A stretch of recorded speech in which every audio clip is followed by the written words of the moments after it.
નમસ્કાર દર્શક મિત્રો, કેટીવીના વિશેષ કાર્યક્રમ કૃષિ દર્પણમાં આપનું સ્વાગત છે। હું છું આપની સાથે કમલેશ।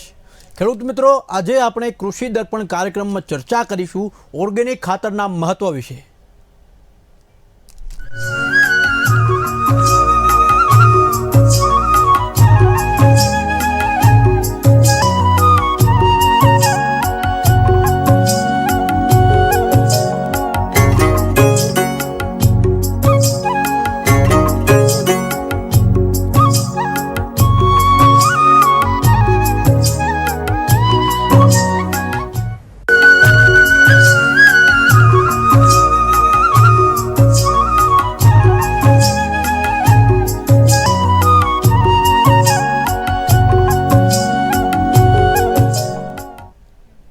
સમગ્ર વિશ્વમાં સૌથી વધુ વિકાસ કરી રહેલ ક્ષેત્ર એટલે કૃષિ। કૃષિ એટલે ભારતની પરંપરાગત સંસ્કૃતિ, જેના થકી આજે સમગ્ર ભારત દેશની વૈજ્ઞાનિક પદ્ધતિ દ્વારા આપણે કૃષિ ક્ષેત્રે હરણફાળ વિકાસ કરી રહ્યા છીએ। ત્યારે કૃષિ ક્ષેત્રે રોજગારીના નવા આયામો પણ ખેડૂત મિત્રો સ્વીકારી રહ્યા છે। આજનો ખેડૂત પોતાની આગવી કોઠાસૂઝ અને કાર્યકૌશલ્યથી કૃષિ ક્ષેત્રમાં આગળ તો વધી રહ્યો છે, ત્યારે ખેતી અને પશુપાલનની સાથે સાથે કેટલાક ખેડૂતો વૃક્ષની ખેતીને એક વ્યવસાય તરીકે પણ અપનાવી રહ્યા છે અને પોતાની આવકમાં વૃદ્ધિ કરી રહ્યા છે। ત્યારે આજે આપણે માહિતી મેળવીશું અને માર્ગદર્શન મેળવીશું વૃક્ષની ખેતીની એક વ્યવસાય તરીકે કઈ રીતે અપનાવી શકાય અને ખેડૂતને શું લાભ થઈ શકે છે। તે માટે આજે રાજ્યના મહદ અંશે ખેડૂતો ઓર્ગેનિક ખેતી, પ્રાકૃતિક ખેતી કરતા થાય છે। રાસાયણિક ખેતી છોડીને પ્રાકૃતિક ખેતી તરફ વળેલા ખેડૂતો રાસાયણિક ખેતીથી થતા ગેરફાયદા અને પ્રાકૃતિક ખેતીથી મળતું કૃષિ ઉત્પાદન વચ્ચે ખૂબ મોટું અંતર હોવાનું જણાવે છે। રાસાયણિક ખેતીમાં ખર્ચ વધુ થતો હોય છે, જ્યારે ઓર્ગેનિક ખેતી અને પ્રાકૃતિક ખેતીમાં નહિવત ખર્ચ હોય ત્યારે કૃષિ પેદાશોનું ઉત્પાદન કરી શકાય। જાગૃતતાના અભાવે ઘણીવાર ઓર્ગેનિક ખેતીને જ પ્રાકૃતિક કૃષિ માની લેવામાં આવે છે। ઓર્ગેનિક ખેતી એટલે સજીવ ખેતી, ખેતીની એવી પદ્ધતિ જેમાં યુરિયા, બીજા કોઈ પણ પ્રકારના રાસાયણિક ખાતરો તેમજ રાસાયણિક ઝેરી જંતુનાશકનો ઉપયોગ કરવામાં નથી આવતો, જેની માટે છાશ વગેરે જેવું વાપરવામાં આવે છે। ત્યારે આજે આપણી સાથે કૃષિ દર્પણ કાર્યક્રમમાં ઓર્ગેનિક ખેતી વિશે માહિતી અને માર્ગદર્શન આપવા માટે જોડાયા છે ગુજરાત ઓર્ગેનિક ફર્ટિલાઇઝરના મેનેજિંગ ડાયરેક્ટર અલ્પેશ બારોટ। અલ્પેશભાઈ, આપનું કૃષિ દર્પણ કાર્યક્રમમાં સ્વાગત છે। તો અલ્પેશભાઈ, આજે મારો સૌથી પહેલો તમને સવાલ છે કે રાસાયણિક ખેતી અને ઓર્ગેનિક ખેતીમાં શું તફાવત છે? તફાવત તો બહુ જ ઘણો કહેવાય આમાં। રાસાયણિક ખેતી એ કૃત્રિમ રીતે જે ઉત્પાદન કરેલા ખાતરો નાખીને આપણે કહીએ છીએ, અને ઓર્ગેનિક ખેતી એ કુદરતે આપેલા પરિબળોને સાથે રાખીને આપણે ખેતી કરીએ છીએ। તો ઓર્ગેનિક ખેતી કરવાથી ઘણા બધા ફાયદા છે અને રાસાયણિક ખેતી કરવાથી ઘણા બધા નુકસાનો છે। જે રીતના રાસાયણિક ખાતરો એ ફેક્ટરીમાં બને છે અને ઓર્ગેનિક જે પણ આપણે બનાવવું હોય ખેતી લગતું એ બધું એ ખેડૂતના ખેતરે બનાવી શકે। તો અલ્પેશભાઈ, હવે મારો બીજો સવાલ છે તમને કે ઓર્ગેનિક ખાતર ખેડૂત જાતે બનાવી શકે અને ઓર્ગેનિક ખાતર બનાવતા સમયે ખેડૂતને કઈ કઈ બાબતોનું ધ્યાન રાખવું જોઈએ? વિસ્તૃતમાં જણાવજો અલ્પેશભાઈ। ખેડૂત મિત્રોને એક મારે જણાવવાનું કે ઓર્ગેનિક ખાતર બનાવવા એ બહુ સહેલા છે, પણ એના માટે પૂરતું નોલેજ હોવું જોઈએ। પ્લસ એને આગોતરા આયોજન કરવા જોઈએ, તો 100% રિઝલ્ટ મળતા હોય। આગોતરા આયોજન અત્યારના મગફળીની સિઝન છે પણ તમારે જો ઓર્ગેનિક ખાતરો બનાવવા હોય તો અત્યારે દેશી ગાયનું છાણ, કોઈ પણ જાતનું છાણ હોય, લીંબોળી ખોળ હોય, દિવેલી ખોળ હોય, તમાકુ દળ હોય, મરઘાની ચરક હોય, અલગ અલગ પ્રકારના ડીકમ્પોઝના બેક્ટેરિયા હોય, આ બધું મિક્સ કરી અને એને એક પ્રોસેસ કરવી પડે, જે અમે ખેડૂતોને નિસ્વાર્થ અમે કોઈ પણ જાતની ફી વગર અમે ખેડૂતને શીખવાડી શકીએ ઓર્ગેનિક ખાતર કઈ રીતના બનાવો। બીજા નંબરમાં સારી ખેડ કરવી જોઈએ। આ બધા આગોતરું આયોજન કરવું। એને ધારો કે ઓર્ગેનિક ખાતર બનાવવું હોય તો એના માટે ખેડૂતે બધી વસ્તુ લાવવી પડે, એને મિક્સ કરવી પડે, પછી અમુક ટાઈમનું એને 50-60 દિવસનું કમ્પોસ્ટ કરવું પડે, પછી તમે એ વાપરી શકતા હોઈએ છીએ। પણ બીજું એમાં ભેજનું મહત્વ કેટલું રાખવું પડે, ક્યારે એને પલટી મારવી પડે, એવા ઘણા બધા પરિબળો આપણે જાણવા જોઈએ, પછી જ એમાં આપણું સારું રિઝલ્ટ મળતું હોય છે. હવે અલ્પેશભાઈ, મારો આગળનો સવાલ છે. ઓર્ગેનિક ખેતી ખૂબ ચર્ચા થઈ રહી છે ઓર્ગેનિક ખેતીની, ત્યારે ઘણા ખેડૂતો ઓર્ગેનિક ખેતી કરી રહ્યા છે અને તેમાં સફળતા પણ મેળવી રહ્યા છે, ત્યારે ઓર્ગેનિક ખેતીના મહત્વ વિશે ખાસ જણાવજો. ઓર્ગેનિક ખેતીના મહત્વ વિશે આપણે જો કહેવા જાઉં તો 24 કલાક પણ ઓછા પડે. ઓર્ગેનિક ખેતી એ મનુષ્ય, પ્રાણીઓ, પક્ષી આ પ્રકૃતિ સાથે જોડાયેલી. ઓર્ગેનિક ખેતી જે ખરી એ એટલું મોટું વરદાન કહી શકાય. અત્યારે ઓર્ગેનિક ખેતી, પ્રાકૃતિક ખેતી વિશે જે ભાર આપવામાં આવ્યો છે એ આવતીકાલનું આપણું ભવિષ્ય એના ઉપર નિર્ભર રહેવાનું છે. અત્યારે જે ખેતી થઈ રહી છે એના કારણે ઘેર ઘેર કેન્સર થઈ ગયા છે, ઘેર ઘેર ડાયાબિટીસ થઈ ગઈ છે, ઘણા બધા એટલા બધા રોગો કે જેને નામ કોઈને ખબર નથી, એ અત્યારે રોગો એટલા બધા અત્યારે માનવના અંદર છે. નંબર 2, આપણી જમીન ભયંકર રીતના ખરાબ થઈ ગઈ છે. ભયંકર રીતના ખરાબ એટલે કે જો ટૂંક સમયની અંદર આના વિશે જો કંટ્રોલ કરવામાં નહીં આવે તો આપણી જમીનની અંદર આકડિયા પણ નહીં ઉગે, કોઈ નિંદાવડે નહીં ઉગે. બીજા નંબરમાં આપણા જમીનની અંદર ઓર્ગેનિક ખેતી કરવાથી એક તો હ્યુમન બોડીને ફાયદો થશે કે જે યુઝર છે, જે આને ખાઈ છે એમને બહુ મોટો ફાયદો થશે. નંબર 2, કે આનો જે ઘાસચારા તરીકે જે પણ પશુ આહાર લેશે તો પશુને સારું રહેશે, તો આપણે જે દૂધ પીએ છીએ, આપણા છોકરાઓ જે દૂધ પીવે છે એ પણ હેલ્ધી રહેશે. નંબર 2, આના કારણે પ્રાકૃતિક ઓર્ગેનિક ખેતીના કારણે જે આપણી જીવ સૃષ્ટિ છે એને બહુ મોટો ફાયદો થવાનો. એના જે બેક્ટેરિયા છે, એના જે જીવજંતુઓ છે એને બહુ જ મોટો ફાયદો થવાનો છે. જે પ્રકૃતિની ચેનલ છે આમાં જળવાઈ રહેવાની છે. બીજા નંબરમાં તો આના કારણે જમીનના અંદર જે ભળતા કેમિકલો, રાસાયણિક ખાતરોના જે દ્રાવ્ય જે બોરના જે જમીનમાં ઉતરી અને જે આપણા પીવાના બોરમાં આવતા હોય છે એ પાણી આપણે પીવાથી બહુ જ નુકસાન કરતા થાય છે. શરીરની અંદર બહુ જ તકલીફો થતી હોય છે. તો એના માટે આપણે પ્રાકૃતિક ખેતી કરવી જોઈએ. આવતીકાલનું ભવિષ્ય છે. જો પ્રાકૃતિક ખેતી કરશું તો જ તમારા ને મારા બાળકો સારું જીવી શકશે. બીજા નંબરમાં કે અત્યારે ભયંકર રોગોનો જે ભરડો લઈ રહ્યો છે, પ્રાકૃતિક ખેતીથી પકવેલું જો અનાજ આપણે ખાશું, શાકભાજી એનાથી ખાશું તો આપણી રોગ પ્રતિકારક શક્તિ પણ બહુ સારી રહેશે અને આ પ્રકૃતિને આપણે એક સેવા કરી શકીએ. જી અલ્પેશભાઈ, તો હવે મારો આગળનો સવાલ છે કે ઓર્ગેનિક ખેતીના ફાયદા વિશે ખાસ જણાવજો વિસ્તૃતમાં અમારા ખેડૂત મિત્રોને. ઓર્ગેનિક ખેતી એ બહુ મોટી વસ્તુ છે. ઓર્ગેનિક ખેતી આપણે કરશું, ખેડૂત એ આપણો અન્નદાતા આપણે કહીએ.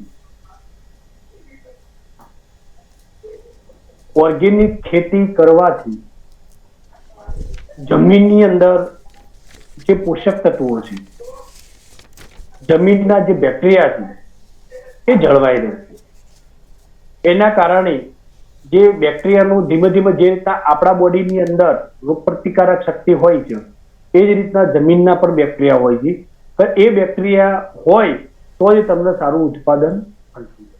તો ધીમે ધીમે જે રાસાયણિક ખાતરોની અંદર મીઠાનું પ્રમાણ હોય, કેમિકલ હોય, જેના કારણે આપણી જમીન બગડે છે. તો ઓર્ગેનિક ખેતી કરશું અને એમાં જે જીવામૃત, બીજામૃત, ઘન જીવામૃત જેવા દ્રાવ્ય બનાવીને આપણે વાપરશું તો જ આપણને મોટું રિઝલ્ટ મળશે. ઓર્ગેનિક ખેતીથી ખેડૂતનો ભાવ પણ અત્યારે સારા મળે છે, જેના કારણે ખેડૂતનો સારી આવક પણ થશે. બીજા નંબરમાં ઓર્ગેનિક ખેતીની જે કોઈ પણ પ્રોડક્ટ હોય એની બહુ મોટી માંગ છે અત્યારે, તો એ પણ આપણે કરીએ તો ખેડૂત પગભર થાય છે. બીજા નંબરમાં આપણી જમીન ફળદ્રુપ થાય છે. તો એના કારણે આપણને ઘણા બધા ફાયદા થતા હોય. જી અલ્પેશભાઈ, તો હવે હું પાછો આગળ મારા સવાલ ઉપર આવું છું. ઓર્ગેનિક પદ્ધતિ દ્વારા ખેતી પાકને નુકસાન કરતા જીવજંતુઓને કંટ્રોલ કરવા માટે ખેડૂતોએ કયા પ્રકારના પગલાં લેવા જોઈએ ખાસ? બહુ સારી વાત છે અને દરેક ખેડૂતોને આ સમજવા જેવી વાત છે. તો તો ભાઈ આપણે ઓર્ગેનિક ખેતી કરીએ છીએ તો ચલો આપણે ખાતર તરીકે તો જીવામૃત આપીએ છીએ, બીજા ઘણા બધા ગાયના છાણમાંથી બનાવેલા લિક્વિડ બનાવીને આપીએ છીએ, પણ જે કીટકજન્ય રોગો હોય તો ઓર્ગેનિક તરીકેથી એને કઈ રીતના નિકાલ કરવો એ બહુ મોટી સમસ્યા અત્યારે ખેડૂતોને અંદર, અને આના ગંભીર પરિણામો આવતા. કેમ કે જે ખેડૂતો અત્યારે ઓર્ગેનિક ખેતી કરી છે એ પોતાની મૂડીયામાં રોકાણ કરતા હોય અને એમને પોતાને સતત ડર હોય છે કે હું ઓર્ગેનિક ખેતી કરું તો મને રિઝલ્ટ મળશે કે નહીં મળે, સારું ઉત્પાદન મળશે કે નહીં મળે. એના માટે મેન મુદ્દો આ છે કે ભાઈ એ કીટકોનું નિયંત્રણ કઈ રીતના. એના માટે મારા કાંઈ ત્રણ જવાબો છે આપના માટે. એક તો ખાટી છાશ અને હિંગ આને મિક્સ કરી અને અઠવાડિયાથી 10 દિવસ સુધી એને પડ્યું રાખવાનું. પછી એનો સમાંતરે પર 15 લીટર પાણી સાથે 100 લીટર પાણી સાથે 500 ગ્રામ નાખી તમે સ્પ્રે કરશો તો એનો જબરજસ્ત રિઝલ્ટ મળે. બીજા નંબરમાં આકડીઓ, ધતુરો, લીમડો આ બધું મિક્સ કરી અને એને કોહવાટ થવા દેવાનું. પછી એને ગરમ કરવાનું. ગરમ કર્યા પછી એનું જે લિક્વિડ નીકળે છે એ પર પેમ્પે 500 ગ્રામ નાખી સ્પ્રે મારવાથી 15 દિવસ સુધી 10 થી 15 દિવસ સુધી કોઈ પણ જાતની જીવાત આવતી નથી. એનું તમને કારણ દ્રષ્ટાંત સાથે હું કહી શકું. અત્યારે તમને કહું તો આપણને કંઈક ખાવા ભાવતું હોય અને એની અંદર મીઠાનું પ્રમાણ વધી જાય તો ઘટી જાય તો એ તમને જે તમારી ભાવતી વાનગી તમને ટેસ્ટ લાગતો નથી ને તમે નથી ખાતા. એ જ રીતના કીટકની અંદર કેવું હોય છે કે કીટકનો પર્ટિક્યુલર એક રસ એને ગમતો હોય છે, એક ટેસ્ટ ગમતો હોય છે. તો આવા દ્રવ્ય તમે છંટકાવ કરેલો હશે તો એ જે રસ હશે એની આખી ક્વોલિટી બદલાઈ જશે, એનો સ્વાદ બદલાઈ જશે, જેના કારણે એ તમારા ખેતરમાંથી એ કીટક ત્યાંથી જતું રહે. બીજા નંબર જે રીતે તમે અગાઉ 10 દિવસનું તમે કીધું હતું, 10-15 દિવસ સુધી એને એ દૂર રહેશે, એનું થોડુંક માળખું સમજાવજો થોડુંક અમારા દર્શક મિત્રોને. આ જે દવા છે આપણે જે જાતે બનાવીએ છીએ એનો કરંટ એટલે કે એનો જે સ્વાદ છે 10 દિવસ સુધી એ પાક ઉપર રહેશે. તો દર 10 થી 15 દિવસે એનો સ્પ્રે કરવો જોઈએ. એનો સ્પ્રે આમાં કેવું ખેડૂતની કેવું હોય છે કે તમે કોઈ રોગ આવે ને ત્યારે આ દવાનો છંટકાવ નથી કરવાનો. રોગ આવતા પહેલા આ જે મેં તમને કીધી એ દવાનો સ્પ્રે કરશો 1000% રિઝલ્ટ મળશે. રોગ આવે એ ધ્યાન નથી રાખવાનું. રોગ આવ્યા પછી હું સ્પ્રે કરું તો રિઝલ્ટ નથી મળતું. એડવાન્સ એનો સ્પ્રે કરવાનો રહેશે. એ કરવાથી જ આપણને 100% રિઝલ્ટ મળશે. અને અમારા સાથે હજારો ખેડૂતો જોડાયેલા છે. એમને અમે ફ્રીમાં કઈ રીતના જંતુનાશક દવા નેચરલી બનાવી, કઈ રીતના ઓર્ગેનિક ખાતરો બનાવવા આ વિસ્તારથી માહિતી અમે એક દિવસની ટ્રેનિંગમાં આપતા હોઈએ છીએ. બીજું કે આ જે બ્રહ્માસ્ત્ર અમે બનાવડાવીએ છીએ એની અંદર એટલું જબરજસ્ત સાહેબ રિઝલ્ટ છે કે ખેડૂતો ખુશ થઈ જાય. સાહેબ અમે જે 18,000 લીટર 20,000 રૂપિયા 30,000 રૂપિયા લીટર જે અમે દવા છાંટતા હતા એ અમારે દવા છાંટવાની જરૂર પડતી નથી. બીજા નંબરમાં કે જે આપણા મિત્રો કીટક છે ને એને કઈ નુકસાન થતું નથી. ખેડૂતના મિત્ર કીટકો છે જે એના ઉપર જ આપણી આ ખેતી નિર્ભય છે. તમે આ રીતના જાતે દવા બનાવશો, ઓર્ગેનિક દવા બનાવશો.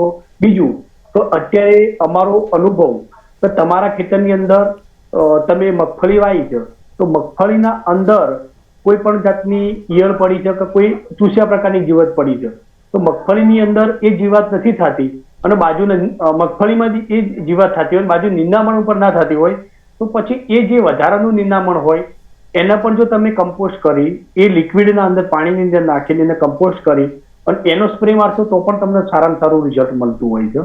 અને અત્યારે હજારો ખેડૂતો અમને એવું કહે છે સાહેબ તમે જે અમને માર્ગદર્શન આપ્યું છે એના કારણે અમારી આવકમાં વધારો થયો છે અને ખર્ચમાં ઘણો ઘટાડો થયો છે. તો ખેડૂતો પણ સુખી થાય છે અને આવકમાં પણ વધારો થાય છે. આની અંદર ખેડૂતો ખરેખર આ પદ્ધતિને અત્યારે સાહેબ અપનાવી રહ્યા છે. અત્યારે અમારા સાથે હજારોની સંખ્યામાં ખેડૂતો અપનાવી રહ્યા છે. એમને ખબર જ છે. પહેલા જમાનાની તમને વાત કરું તો જ્યારે એરંડા વાવતા હતા તો આપણા બાપ દાદાઓ જે હતા એ એરંડાને ખાટી છાસની અંદર રાખતા હતા એક નાઈટ એક દિવસની. પછી એ એરંડા વાવવાથી એ એરંડાનો છોડ મોટો થાય, એરંડા આપો, ત્યારે એ પ્રાણી કોઈ એને ખાય તો એ પ્રાણીને આડઅસર થતી હતી, જેના કારણે એ ખાતા નતા. તમને ખબર એને મેણો કહેવાતો, તો ભાઈ મેણો ચડતો હતો છાસના કારણે. તો અત્યારની તમે આ પદ્ધતિથી ખેતી કરશો, રાસાયણિક દવાઓના કારણે આપણા જે કીટકો એ પણ હાઈટેક થઈ ગયા છે. એક્ઝામ્પલ તરીકે આપણે જે રસી લઈએ છીએ તો આપણા બોડીમાં એન્ટીબોડી તૈયાર છે. એ રીતના અત્યારની જે મોંઘી દવાઓ ખરી એના કીટકોની અંદર જેનેટિકમાં જતી રહી છે, જેના કારણે એ મોંઘી દવાનો જે અમુક એમએલમાં હતો, અમુક બહુ ઓછી માત્રાનો છંટકાવ કરતા હતા વર્ષો પહેલા, અત્યારે ઘણી બધી માત્રાઓમાં છંટકાવ કરવાથી પણ એનો કંટ્રોલ નથી થતો. એનું મોટું કારણ આ જ તો જે કીટકો ખરા એની અંદર પણ એન્ટી પેસ્ટિસાઇડ થઈ ગયું, જેના કારણે એમને અસર ઓછી થાય છે. તો એના માટે આ પદ્ધતિ આપણે બદલી નાખશું. આ પદ્ધતિ બદલી અને આપણે ઓર્ગેનિક તરીકેથી આપણે જે પેસ્ટિસાઇડ બનાવશું એ છંટકાવ કરવાથી 1000% રિઝલ્ટ મળે છે અને હજારો ખેડૂતો ખુશ છે. અત્યારે તમને વાત કરું તો અમારા જે ઘણા બધા ખેડૂતોએ અત્યારે એડવાન્સમાં આ દવાઓ બનાવી દીધી છે અને અત્યારે જે મગફળી વાવવાના છે, જે પણ ચોમાસી ખેતી કરવાના એની અંદર એડવાન્સમાં એ લોકો વાદળછાયા વાતાવરણમાં એડવાન્સમાં સ્પ્રે કરવાથી જીવત કીટકજન્ય રોગો એમાં આવતા નથી અને જબરજસ્ત રિઝલ્ટ આમાં મળતું હોય છે. બીજા નંબરમાં આ સ્પ્રે કરવાથી કીટક તો નથી જ આવતા પણ એ છોડની અંદર રોગ પ્રતિકારક શક્તિ વધે છે, એના જોતા હોર્મોન્સ અને પોષક તત્વો પણ મળે છે. તો ખેડૂતને વગર પૈસે દવા બને છે, એના અંદર છાંટવાથી કીટકો નથી આવતા. બીજા નંબરમાં તો આનાથી પાકને અને જમીનને કોઈ આડઅસર નથી, પ્લસ આના અંદરથી પોષક તત્વો પાકને મળે છે. એટલે આ તો કેવું છે કે એક કામથી ખેડૂતને ઘણા બધા ફાયદા થાય છે અને જે એ ખેડૂતને વિદેશી ઉડિયામણ પણ બચાવતા હોય છે.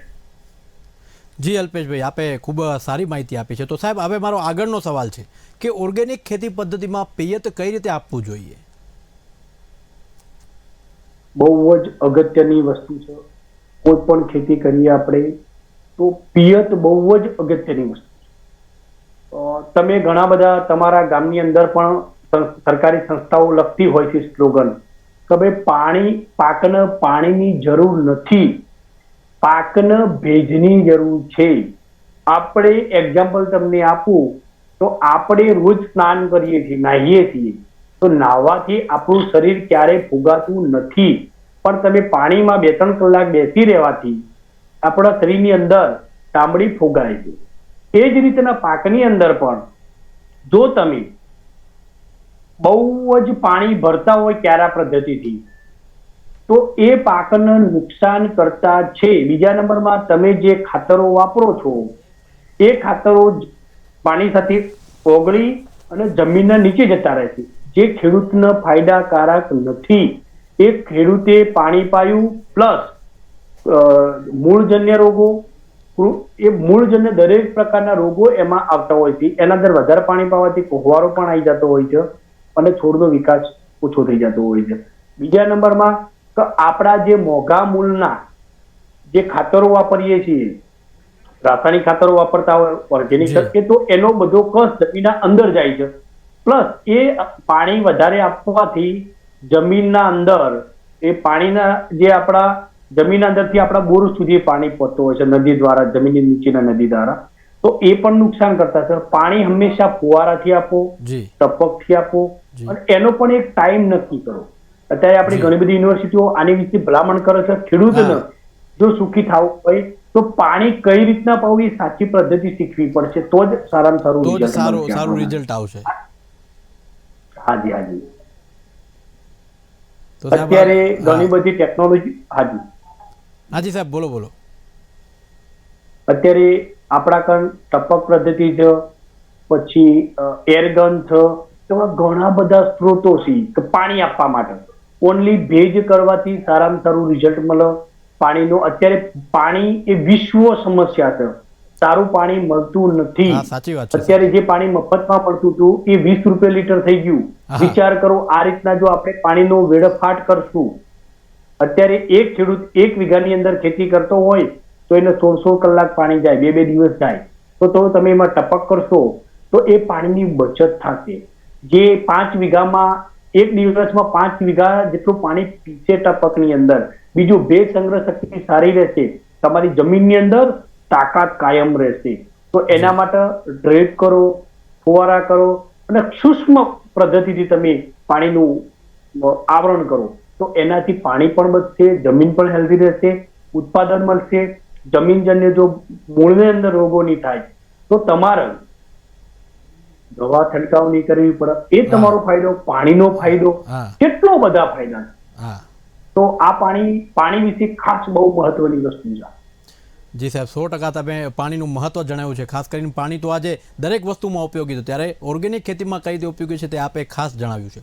તો સાહેબ, હવે મારો આગળનો સવાલ છે કે ઓર્ગેનિક ખેતીના ગેરફાયદા પણ હશે, તેના વિશે જણાવશો. શરૂઆતમાં ખેડૂતને ઉત્પાદન ઓછું મળે છે, તેનું કારણ શું હોઈ શકે? ખાસ કરીને શક્ય જ નથી સાહેબ. કોઈ એમ કહેતું હોય કે તમને ઓર્ગેનિક ખેતી કરો નુકસાન થાય, એવું શક્ય જ નથી. એક્ઝામ્પલ તમને આપી, તમે રાસાયણિક ખાતરથી ખેતી કરતા હોય તો નો ડાઉટ એમાં કેવું હોય છે, તમે 50 કિલો ખાતર વાપરતા હોય તો એકદમ બંધ કરવાનું નથી. એને તમારે સ્ટેપમાં બંધ કરો. ધારો કે 50 કિલો વાપરતો તો 25 કિલો કરો. એના અંદર ઓર્ગેનિક ખાતરો વધારા વાપરો, સેન્દ્રિય ખાતરો વાપરો, લિક્વિડ ફર્મેન્ટેડ ઓર્ગેનિક ખાતર આવે, લિક્વિડ આવે એ વાપરો તમે. એનાથી ફાયદા શું સાથે? આમાં કેવું હોય કે તમે જે વિટામિન ગોળી સ્વરૂપે લેતા હોય તો અમે વિચાર કરો, તમે જીવામૃત વાપરતા હોય તો દરેકના અંદર તમને પાકની અંદર સારામાં સારું રિઝલ્ટ મળતું હોય છે. આપણે શોધવાનું છે કે ભાઈ આ પોષક તત્વો મારા પાકને આપવાના છે. તમારે પોટાશ જોતું હોય તો આકડિયાને તમે કોહવાટ કરાવો તમારા પાણીની અંદર અને એ આપો તો એ પોટાશનું સારામાં સારું કામ કરે. નંબર 2, જીવા અમૃત એ દરેક પ્રકારના પોષક તત્વોનું ખજાનું તમે એ રેગ્યુલર આપવાનું છે. અત્યારે ખેડૂતોને કેમ શું થાય છે કે ભાઈ રાસાયણિક ખાતરો આપણે 100% બંધ કરી દઈએ છીએ. બીજા જૈવિક ખાતરો, જીવામૃત, ઘન જીવામૃત, લિક્વિડ ફર્મેન્ટેડ ખાતરો આવા નથી આપતા. જેના કારણે એક તો રાસાયણિક ખાતર તમે બંધ કરી દીધું છે. બીજા નંબરમાં કે તમે આવા ઓર્ગેનિક ખાતરો જાતે બનાવીને તમે આપતા નથી. તો જેના કારણે જે પોષક તત્વોની જરૂર છે એ તમે પૂરી મળતી નથી, જેના કારણે ઉત્પાદન ઉપર અસર થતી હોય છે. તો દરેક ખેડૂત મિત્રોએ આ વસ્તુની ખાસ ધ્યાન રાખવાની જરૂર છે. તો જ આપણને સારામાં સારું રિઝલ્ટ મળે. તમે આવા ખાતરો વાપરશો તો જમીનના અંદર જે ફળદ્રુપ બેક્ટેરિયા ખરા એનો વધારો થશે. બીજા નંબરમાં ઓર્ગેનિક કાર્બનનો સારામાં સારો વધારો થશે. ઓર્ગેનિક કાર્બન હશે તો બેક્ટેરિયાનું પ્રમાણ પણ વધશે. બીજા નંબરમાં જમીન તમારી પોચીને એકદમ ભરભરી થશે. આ બધા ઓર્ગેનિક ખાતરો તમે વાપરવાથી પોચીને ભરભરી થશે. પોચી જમીન હશે તો એના મૂળનો ફેલાવો વધારે થશે. મૂળનો ફેલાવો વધારે હશે તો તંતુ મૂળ વધારે હશે અને એ ખોરાક વધારે એબ્ઝોર્બ કરી શકે. આ બધા જે પાકો હોય એ કોઈ પેટ થાળી ભરી ખાવાનું નથી ખાતા, એ માઇક્રો લેવલમાં એ લોકોનું પોષક તત્વોની જરૂર હોય છે. આ ખાસ જરૂર છે. બીજું, કોઈ પણ વસ્તુમાં તમારા પોતાના ઉપર વિશ્વાસ હશે તો જ એનું સારામાં સારું રિઝલ્ટ મળતું હોય છે. તમે આ રીતના કરો તો તમે ઓર્ગેનિક પદ્ધતિથી ખેતી કરો તો ક્યારેય પણ ઉત્પાદન ઘટતું નથી. તેમાં સારે એના પોષક તત્વો મળતા હોય એવા દ્રાવ્ય ખાતરો, જીવામૃત, ઘન જીવામૃત આ બધું આપવું જોઈએ. સાથે સાથે એટલે નિંદામણ કરવું જોઈએ. પાણી પાવાની પદ્ધતિ પણ તમને ખબર હોવી જોઈએ કે મારા આટલા દિવસે આટલા મિનિટ આટલા કલાક પાણી આપવાનું છે. આ બધા ખાસ પરિબળો મહત્વની ભૂમિકા ભજવતા હોય છે. તો જ આપણે આમાં 100% આપણને રિઝલ્ટ મળતું હોય છે. ગભરાવાની કોઈ જરૂર નથી. તમારા 10 એકર જગ્યા હોય તો 1 એકરમાં પોતાના પરિવાર માટે અલગ અલગ પ્રકારની શાકભાજી વાવો, ઘઉં વાવો, બાજરી વાવો, જુવાર વાવો, બંટી, બાવટા જાતે 1 એકરમાં વાવીને પોતાના પરિવાર માટે આપો. આપણા ઘરના અંદર કોઈ પશુપાલનમાં તમે તમારા ત્યાં ઘર માટે ગાય હોય તો ગાયનું દૂધ પીવા માટે પણ જે ઘાસ વાવો એમાં ઓર્ગેનિક જ વાપરો. તમે 1 વર્ષ 1 એકરની અંદર આ અનુભવ કરશો તમે જવાબદારી છાતી ઠોકી તમે કહેશો કે સાહેબ આમાં 100% રિઝલ્ટ મળે છે. વાતોમાં કોઈની આવવાની જરૂર નથી. પોતે જ 1 એકર 1 વીઘામાં વાવો, પરિવાર માટે કરો. જી આ બધી મજૂરી આપણે ખેડૂતો કોના માટે? પરિવાર માટે કરતા હોઈએ છીએ. પરિવાર માટે સાહેબ.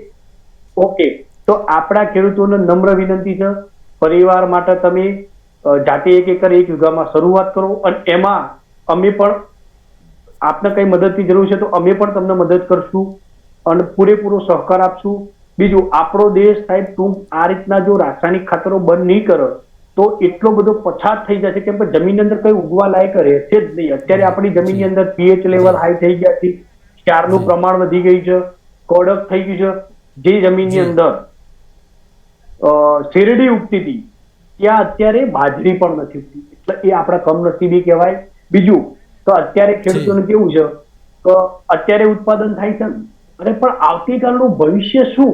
અત્યારે તમને એવું કહું છું હું મારા 15 વર્ષના અનુભવના કારણે, તો આવનારા સમયમાં જેના પાસે ફળદ્રુપ જમીન હશે ને એ જ મોટો માણસ કહેવાશે. જી તો અલ્પેશભાઈ, આ ખાસ વાત 100% તમને કહેવાની છે. 100%. હાજી સાજી સાહેબ. કહીજો સાહેબ, આપ એ વાત જે કહેવાની હતી, ટૂંકમાં સમયનો અભાવ છે ઓકે. એટલે તો કહી દો. એના માટે તમારા બાળકોના આગળનું ભવિષ્ય જો તમે વિચારતા હશો તો આ ઓર્ગેનિક ખેતી માટે તમારે ઓર્ગેનિક પરિબળો સાથે જોડાવવું જ પડશે.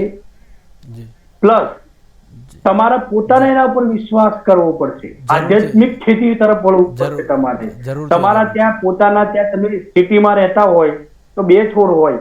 આધ્યાત્મિક ખેતી શું કહેવાય? ઓર્ગેનિક ની અંદર પણ આ બહુ મોટું પરિબળ છે.